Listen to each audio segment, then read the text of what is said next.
Welcome to Sunday night's viewing on TV1, where our world follows the news. At 7:30, join us for 60 minutes before part one of Rebecca on tonight's Montana Sunday Theatre.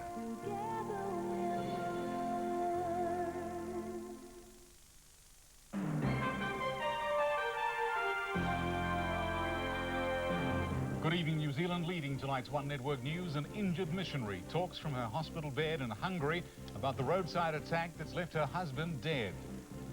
A radio station's long-running billboard sit-in ends in a three-way tie. It's a good feeling to be able to do what you want for more than 10 minutes anyway. And in sport, the stomping Springbok gets his punishment after yesterday's over-vigorous rucking.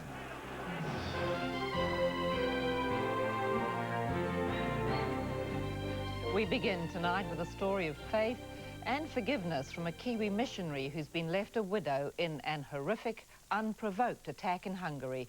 Jo Pollard and her husband Michael were in Hungary doing aid work when they were attacked. From her hospital bed, Mrs. Pollard has spoken to our Europe correspondent, Mark Sainsbury. Jo Pollard's ordeal began on a side road in northeastern Hungary, where she and her husband rested for the night. A man approached their camper van demanding money for parking there, then returned again. My husband said, "Oh, I've had enough of this, we'll drive off." And so he got in the front and started to drive, and a man came running at the side window, the driver's side, and smashed it with an iron bar, and then hit my husband with it. And my husband was trying to push him away, and then the man ran away. He was all in black with a black stocking over his face, and he went away. And my husband said, "Oh, there's a lot of blood, there's a lot of blood." And I was trying to clean him up. And then I tried to move him from the seat to the body of the van so I could put him somewhere comfortable. But I realized that he was dead. And I think it was because of a heart attack that it caused his death. But that was caused because of the treatment of this gentleman who was there. Terrified, Jo Pollard remained in the camper reading her Bible, frightened to get out. Then there was a knock on the door from a man saying he was the police and there to help. I still didn't quite trust him, but I opened the door and this man came, and it was the same man that had hit my husband, and he sprayed me with something, but I had the fly spray ready, and I sprayed him in the face with fly spray all over him.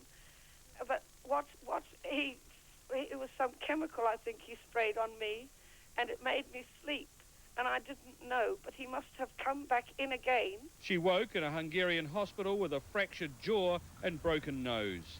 3 men have been arrested by Hungarian police, but Jo Pollard says she bears no malice towards her attackers.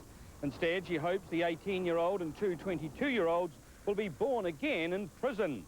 And she asks that her friends in New Zealand pray for her. Mark Sainsbury, One Network News, London. Jo Pollard's family in Whangarei praises her strength and courage. Mrs. Pollard is a member of the Emmanuel Evangelical Church in Yorkshire, and her family understands she hopes to return to Yorkshire within the week. Formerly top-secret government papers confirm German Nazi Party members lived in New Zealand during the Second World War. Their identities were made known to the Peter Fraser government in 1948. The files have just been declassified. Julie Roberts reports. European immigrants arriving in New Zealand around the time of the Second World War. Among them, 10 members of the Nazi Party, thought to have immigrated before fighting began. That information's been buried at the National Archives in a secret file just declassified by Foreign Affairs. An official says it was Nazi information from the party's headquarters in Berlin, which was passed on to New Zealand by the Americans after the war.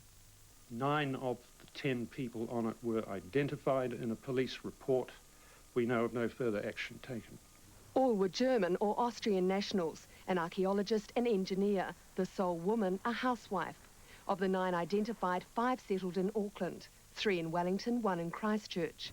It's likely the German nationals were interned in camps during the war, like the one on Soames Island in Wellington. Where they may have gone after the war is not clear from that file, and the last piece of paper on it is 1948. There's nothing more. It's believed all 10 are probably dead, and there's no evidence they were active members of the Nazi Party. They're also not thought to be linked to 10 Nazi war criminals, who the Simon Wiesenthal Centre has said fled here after the war. But the local Jewish community is concerned the latest 10 may have been involved in pre-war atrocities. We can't just think, well, they came before the war, because in fact Hitler came to power in 1933, so there were atrocities committed well before the war. As for further information on identities, that may never be made public because of privacy concerns for descendants. Julie Roberts, One Network News. And Julie Roberts was talking there to Graham Eskridge and to Wendy Ross. The fire service in Northland had to call on a helicopter and monsoon bucket to put out a scrub fire near Dargaville today. The fire scorched 80 hectares of grassland. It narrowly missed batches and houses in the tiny settlement of Omamari. Overseas now, and a Taiwanese domestic airliner has crashed, killing all 16 people on board. The Formosa Airlines flight went down in a mountainous region on Taiwan's Matsu Islands. Meanwhile, authorities in Guam are trying to speed up identification of victims from Wednesday's Korean Airlines tragedy. 225 people died in the crash, with 29 survivors. Relatives of the dead, desperate for information, clashed with Korean air officials today. Investigators say they've found paperwork and instruments from the wreckage that show the flight was progressing normally. Flight data recorders will be opened for closer analysis tomorrow. Here at home, 3 weather-beaten Aucklanders are back on firm ground tonight after 164 days on a city billboard. They'd been holding out for a $20,000 prize offered for the last one left. In the end, they created a world record, outlasted the organisers, and all 3 won the money. Carl Stefanovic reports. Rodney is a winner.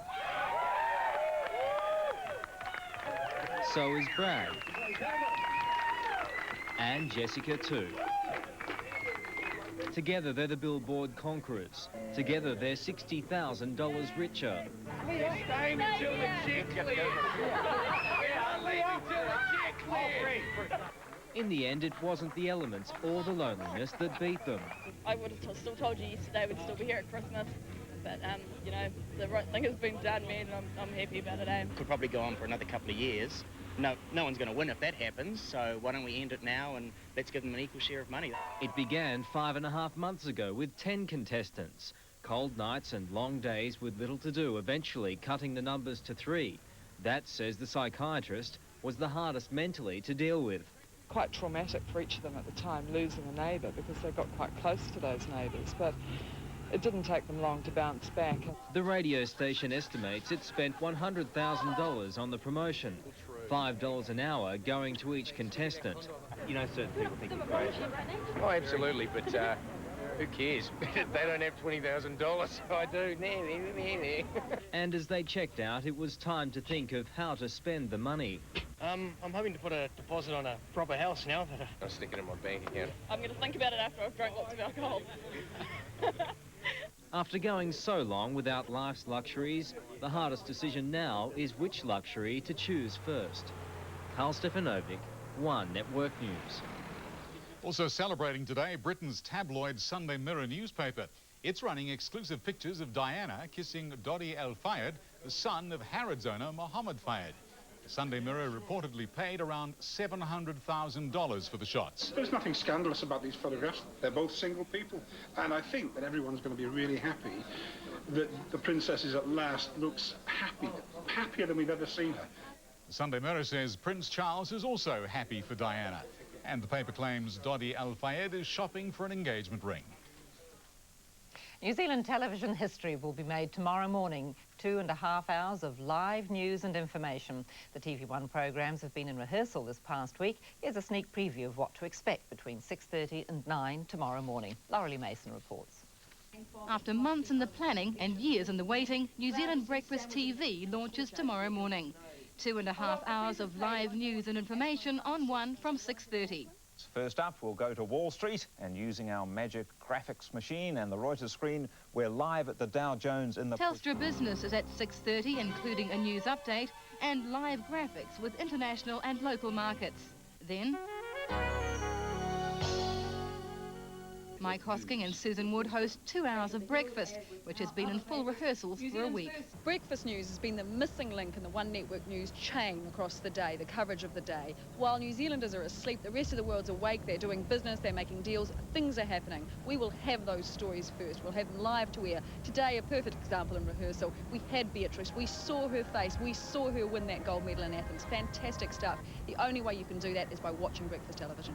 Live city shots as New Zealand wakes up, updated and expanded 3D weather for the whole country, daily traffic and travel information, interviews with top newsmakers, plus showbiz and sport. Right.